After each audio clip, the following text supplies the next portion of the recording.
உண்மையா சொல்லணும்னா ரொம்ப மிஸ் பண்றேன். ஒரு விஷயத்திலுமே ஞாபகம் இப்ப பக்கத்துல இருக்கும்போது அந்த அளவுக்கு தெரியாது. இப்ப இந்த 25 டேஸ் ஆயிருக்குன்னு நெனைக்கிறேன். அந்த 25 டேஸ்ல ஒரு மாரி மைண்டே டிப்ரஸ் ஆயிடுச்சு அவர் இல்லாம. அவர் இல்லாம இருக்க முடியாதுன்றது எனக்கு இப்ப தான் ஃபீலே ஆகுது. ஒரு மாதிரி போயிட்டுருக்கு. எப்படி சொல்றதுன்னு தெரியல வெளிய எந்தெந்த விஷயத்துலன்ட்டு. ஏனோ உன்னை நான் பார்த்தேனே, உன்னை பார்த்த அன்று என்னை மறந்தனே. எல்லா விஷயத்துலயுமே ஒரு மாரி மிஸ் பண்ற மாரி இருக்கு. டக்குன்னு யாருனா கதவு தட்டுனா கூட அவர் வரா மாரி தெரியுது. வண்டி விடுற சவுண்ட் கேட்டா, ஓகே வீணு வந்துட்டாரு கேட்டு தொறக்கும். அந்த மாரி ஒரு சில விஷயங்கள் வந்து ஞாபகப்படுத்திட்டே இருக்கு. ஏனோ உன்னை நான் பார்த்தேன். அப்பலாம் நான் வந்து சும்மா சொல்லுவேன். "நீ இருந்தாலும் இருக்கிறத விட நீ இல்லாம இருந்தாலே கொஞ்சம் ஜாலியா கொண்டாடுவோம் போல. நீ இருக்கிறது தொல்லையா இருக்கு." அப்படின்னு சும்மா விளையாட்டுக்கு சொல்லுவேன். அத அவரு சீரியஸா எடுக்கல. அங்கேயும் கலாய்ச்சிட்டு தான் இருக்காரு என்ன ஆக்சுவலா. முகமோ முன்னே எந்த கனவினில் கூட. ஏன்னா அவருக்கு ஆல்ரெடி ஸ்போர்ட்ஸ்ல ரொம்ப இன்ட்ரெஸ்ட். கேரம் பிளேயரு, பாக்ஸிங் பண்ணுவாரு, செஸ் விளையாடுவாரு. இந்த மாதிரி விளையாடுற விஷயம் ரொம்ப பிடிக்கும். அதனால அவரெல்லாம் ஜெயிச்சிருவாருன்னு எனக்கு தெரியும். அது எனக்கு பெரிய ஆச்சரியமா இல்ல. பட் மக்களுக்கு அது ஆச்சரியம் தான் அவர் பண்றது. அது எனக்கு நல்லாவே தெரியும் அவர் ஜெயிச்சிருவாரு அப்படின்னு சொல்லிட்டு. அவரோட நேச்சுரல் கேரக்டர் ஒண்ணு இருக்கு. அதே தான் அவர் அங்க பண்ணிட்டு இருக்காரு. அது வந்து அவர் கூட பழகுனவங்க, அவர் கூட இருக்கிறவங்க நல்லாவே தெரியும். அவர் படன்னு பேசுறதா இருக்கட்டும், விளையாடுறதா இருக்கட்டும், அவர் வந்து திவாகரன் அவ கலாய்க்கிறதா இருக்கட்டும், எல்லாமே வந்து நார்மலா இருக்கவங்க புரிஞ்சுப்பாங்க. புதுசா இருக்கிற அவங்க கண்டஸ்டன்ட் வந்து புரியல. இந்த அண்ணா உள்ள நடிக்கவே இல்ல. அப்படிதான் இருந்திருக்காருன்னு அவங்க கண்டிப்பா புரிஞ்சுப்பாங்க. அவரா தான் இருக்காரு.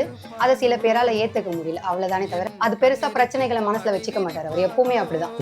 ஒரு பிரச்சனை அப்படியே கேரி பண்ற கேரக்டர் கிடையாது அவர். பெரிய ஒரு டேலண்டான பர்சன். அவருக்கான ஒரு பிளாட்ஃபார்ம் வந்து கிடைக்கல. நான் நிறைய இடத்துல வந்து ஒரு மாதிரி சேடா இருக்கேன். அந்த ஒரு பெரிய பிளாட்ஃபார்மா பிக் பாஸ் வந்தது வந்து எனக்கு ரொம்ப ரொம்ப நான் உங்களுக்கு கடமைப்பட்டிருக்கேன் தேங்க் பண்றதுக்கு இந்த இடத்துல. அப்பா பிக் பாஸ் போயிருக்காருமா, வர லேட் ஆகும், இங்க தூங்குங்க, தனியா தூங்காதீங்க, இங்கே இருங்க, என் கூட இருங்க. அந்த மாதிரி எங்க அம்மா வீட்டுல இருக்க சொல்லி எனக்கு அட்வைஸ் பண்றாங்க. எந்த ட்ரோல் பார்த்து ரொம்ப சிரிச்சீங்க? அந்த ஃபர்ஸ்ட் அந்த 2 பேர் பார்த்துப்பாங்கல்ல ஒரு 10 செகண்ட், அது ரொம்ப சிரிப்பா இருந்துச்சு எனக்கு. அதோட பேக்ரவுண்ட் மியூசிக்லாம் போட்டிருந்தது அப்படியே கரெக்டா மேட்சா இருந்துச்சு. எப்படிதான் பண்றீங்கப்பா, யார் நீங்கலாம் அப்படின்ற மாதிரி இருந்துச்சு. சூப்பரா இருந்துச்சு. அதெல்லாம் அவரோட பர்த்டே. நான் அவரு பிக் பாஸ்குள்ள இருக்காரு, நான் இங்க இருக்கேன். நேரா பார்த்து விஷ் பண்ண முடியல. வெளியே வந்ததுக்கப்புறம் இதை கண்டிப்பா பார்ப்பாரு. அதுக்காக நான் இப்போ அழகா விஷ் ஐயோ மறந்துட்டேன்.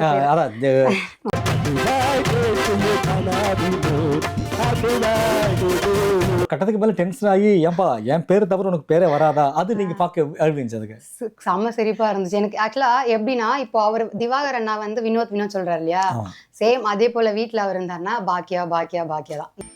ஏனோ உன்னை நான் பார்த்தேனே,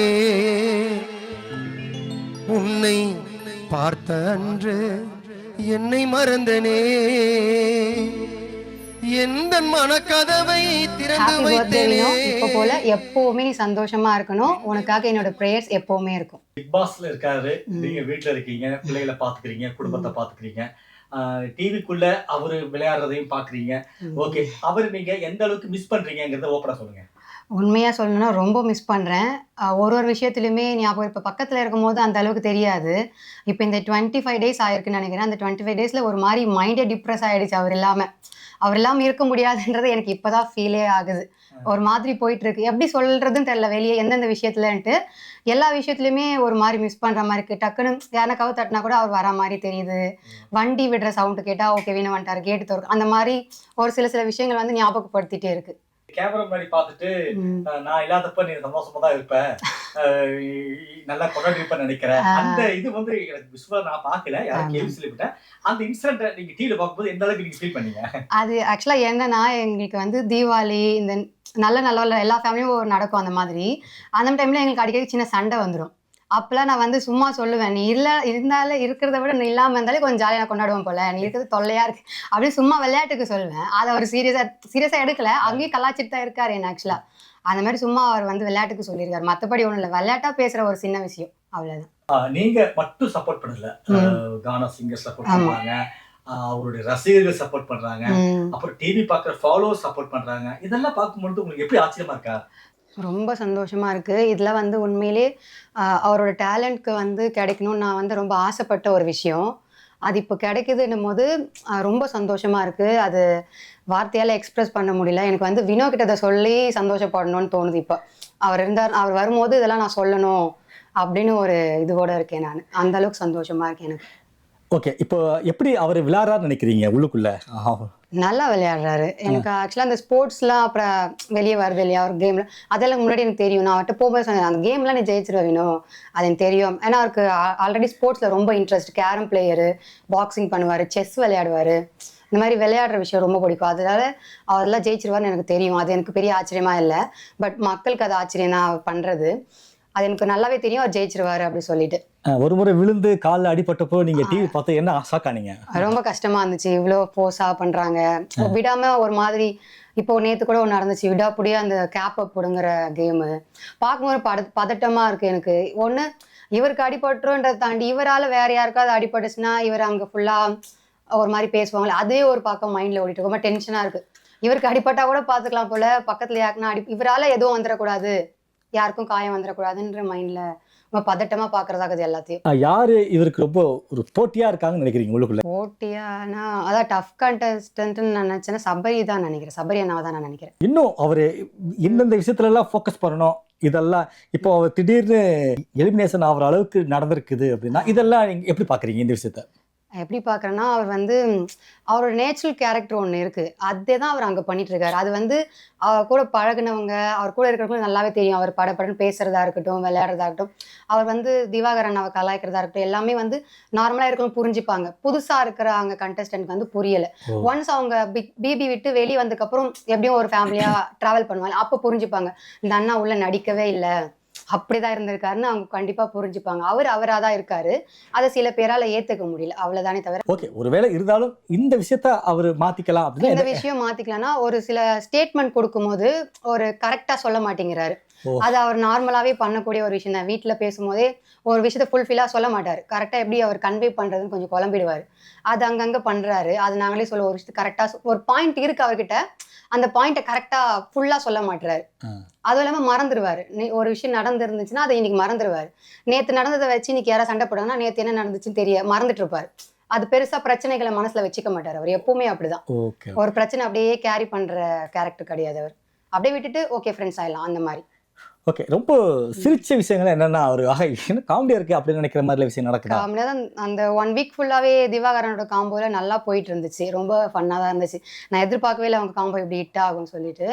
அவர் அந்த வினோத் சொல்லும் போது இவர் திட்டுறது அதெல்லாம் ரொம்ப காமெடியா இருந்துச்சு. சில கவுண்டர்ஸ்லாம் நல்லா பண்ணியிருந்தாரு. ஒரு கட்டத்துக்கு மேல டென்ஷன் ஆகி ஏன்பா என் பேரு தவிர உனக்கு பேரே வராதா, அது நீங்க பார்க்க அழுவீங்க. அதுக்கு செம்ம சிரிப்பா இருந்துச்சு எனக்கு. ஆக்சுவலா எப்படின்னா, இப்போ அவர் திவாகர் அண்ணா வந்து வினோத் சொல்றாரு இல்லையா, சேம் அதே போல வீட்டுல அவர் இருந்தாருன்னா பாக்கியா தான், எதுக்கு எடுத்தாலும் பாக்கியா அப்படின்னு தோணுச்சு. அப்போ என்ன சொல்லும் போது எப்படி இருந்திருக்கு, அதுதான் உனக்கு அங்க நடக்குது அப்படி தோணுச்சு. எங்க அம்மா கூட சொன்னாங்க, வீட்டுல உன்னை கூப்பிட்டுட்டே இருப்பாரு, இப்போ அங்க போனா அவரும் ஒருத்தர் கூப்பிட்டுட்டே இருக்காரு அப்படின்னு.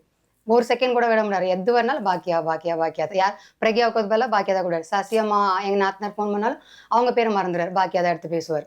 அந்த மாதிரி இப்போ அங்க திவாகரன் இவரோட பேரை கேரி பண்ணிட்டு இருக்காரு. இந்த போட்டியை வந்து இத்தனை பேர் ஆடுறாங்க, இதுல உங்க ஹஸ்பண்ட் எல்லாத்தையும் தாண்டி ஜெயிச்சு வரணும் அப்படின்னா இன்னும் என்ன மாதிரியான ஒரு ஹார்ட் ஒர்க் பண்ணணும்னு நினைக்கிறீங்க?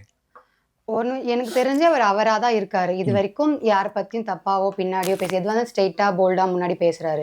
அது ஒரு நேச்சுரல் கேரக்டர், அதே மாதிரி தான் அங்கே இருக்காரு. அதெல்லாம் மாற்றிக்கணும் அவசியம். இப்போ சொன்ன இல்லையா, அந்த ஸ்டேட்மெண்ட் வந்து இவங்க பண்ணுற தப்பு இது அப்படின்னு கரெக்டாக ஸ்டேட்மெண்ட் கொடுக்க வந்துட்டாருன்னா போதும். அது பண்ணாலே கரெக்டாக போயிடுவார்.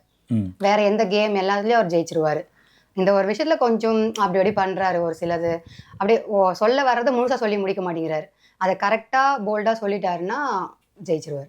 உங்க வீட்டுல உங்க அப்பா அம்மா அவங்க வீட்டுல அவங்க இதெல்லாம் நீங்க உங்ககிட்ட ஷேர் பண்ணிக்காங்களா? அதை சொல்லுங்களா. ஷேர் பண்றாங்க, தினமும் ஃபோன் பண்றாங்க.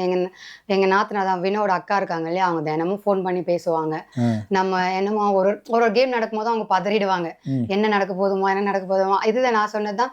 அவருக்கு எதனா ஆனா கூட ஓகே ஹேண்டில் பண்ணிடுவோம். ஆனா அவரால் மற்றவங்களுக்கு எதுவும் ஆகக்கூடாதுன்றது வந்து எனக்கு ரொம்ப கான்சியஸா இருக்கும். அந்த கேம் விளையாடும் போது சரி வினோத் வந்து ஹர்ட் பண்ணிடாம இருக்கணும் அப்படின்ற மாதிரி எங்க மைண்ட்ல போயிட்டு இருக்கும். ஏன்னா அது வந்து கொஞ்சம் இதுவாயிடும்ல, மற்றவங்களுக்குள்ள கஷ்டமாயிடுமே சொல்லிட்டு அதே மைண்ட்ல இருக்கும். ஓகே, எலிமினேஷன் அப்படின்னு சொன்ன உடனே அவரு அந்த லிஸ்ட்ல 5 பேர்த்துல இப்போ ஓட்டு போட்டுக்கிறாங்க. அந்த ஓட்டோட கவுண்ட்ல ஓட்டு வாங்கியிருக்காரு. நாமினேஷன்ல வந்ததுக்கு அப்புறமா எல்லாருக்கும் வர மாதிரி ஒரு குறிப்பிட்ட ஓட்டு தான் வரும். ஆனா வின் பண்ணிடுவாருன்னு எனக்கு நம்பிக்கை இருந்துச்சு. எலிமினேட் ஆக மாட்டாருன்னு தெரியும். ஆனா ஓட்டு எவ்வளவு வரும்னு ஒரு ஐடியாலாம் இல்லை. 1 டே நைட்ல பாக்குறேன் 1 lakh வரைக்கும் ஓட்டு விழுந்திருக்கு. எப்படின்னு எனக்கே தெரியல.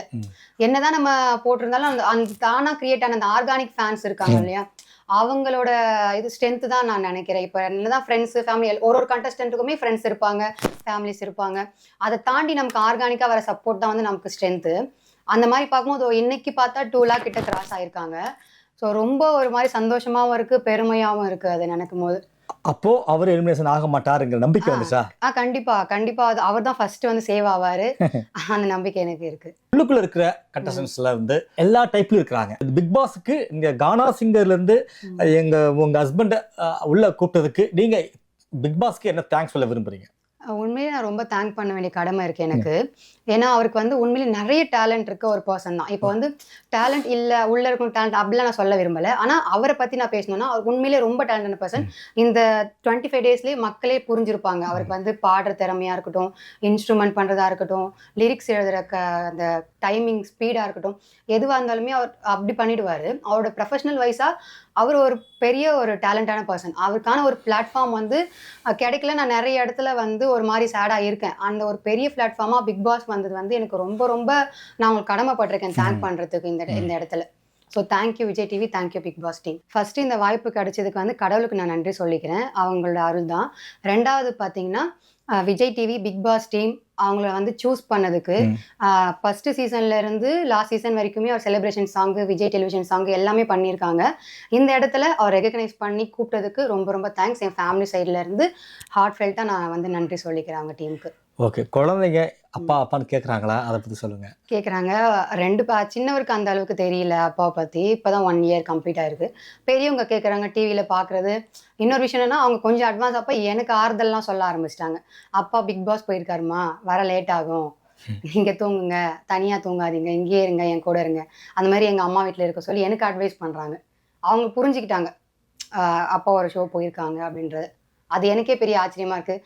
அழுவாங்கன்னு நினச்சேன், பட் அவங்க கொஞ்சம் அதை புரிஞ்சுக்கிறாங்க. டிவியில் பார்க்கும்போதெல்லாம் அப்பா வராருன்னு சொல்லி எபிசோட் ஃபுல்லாக பார்க்குறது, என்கரேஜ் பண்ணுறது, என்கிட்ட கூப்பிட்டு காட்டுறது, அப்படி தான் போயிட்டுருக்கு. எல்லார்ட்டையும் சொல்கிறாங்க, வழியில் யார் கேட்டால் அப்பாங்கன்னா பிக் பாஸ் போயிருக்கார், பிக் பாஸ் போயிருக்கார், எடுத்ததும் கரெக்டாக சொல்லிடுறாங்க. நிறைய யூடியூபர்ஸ் நிறைய ஷார்ட்ஸ் நிறைய ட்ரோல் பண்ணுறது, இதில் வந்து ஷார்ட்ஸில் இது எல்லாத்துலேயும் கம்ப்ளீட்டாக வினோத் திவாகர் அதிகமாக வந்துக்கிட்டு இருக்கிறாங்க. இதை பார்க்கும்பொழுது எப்படிலாம் ஆச்சரியப்பட்டீங்க? அதை எதிர்பார்க்கவே இல்லை இப்படி ஒன்று வரும்னு சொல்லிட்டு. நான் வேறு மாதிரி அவர் என்னென்னா ஒரு பாட்டு பாடி ஹிட் ஆகும் அந்த மாதிரிலாம் நான் யோசித்தேன். ஆனால் இப்படி ஒன்று வரும்னு நான் நினச்சி கூட பார்க்கல. அது உண்மையிலேயே ரொம்ப சந்தோஷமாக தான் இருக்குது எனக்கு பார்க்கும்போது. எப்படி சொல்கிறது, எதிர்பார்க்காம ஒன்று கிடைச்ச மாதிரி ஒரு சந்தோஷம். எந்த ட்ரோல் பார்த்து ரொம்ப சிரிச்சிங்க? அந்த ஃபஸ்ட்டு அந்த 2 பேர் பார்த்துப்பாங்களே ஒரு 10 செகண்ட், அது ரொம்ப சிரிப்பாக இருந்துச்சு எனக்கு. அதோட பேக்ரவுண்ட் மியூசிக்லாம் போட்டிருந்தது, அப்படியே கரெக்டாக மேட்சாக இருந்துச்சு. எப்படி தான் பண்ணுறீங்கப்பா, யார் நீங்களாம் அப்படின்ற மாதிரி இருந்துச்சு. சூப்பராக இருந்துச்சு. அதெல்லாம் இன்றைக்கி அவரோட பர்த்டே, அவர் பிக் பாஸ்குள்ளே இருக்கார், நான் இங்கே இருக்கேன், நேராக பார்த்து விஷ் பண்ண முடியல. ஸோ குப்பத்து ராஜா மீடியா மூலமாக நான் அவரை விஷ் பண்ணிக்கிறேன். Wish many more happiness of the day Vino. எப்போவுமே நீங்கள் ஹாப்பியாக இருக்கணும், இன்னும் நிறைய சக்ஸஸ் வந்து உங்களுக்கு சேரணும், இறைவன்கிட்ட வேண்டிக்கிறேன்.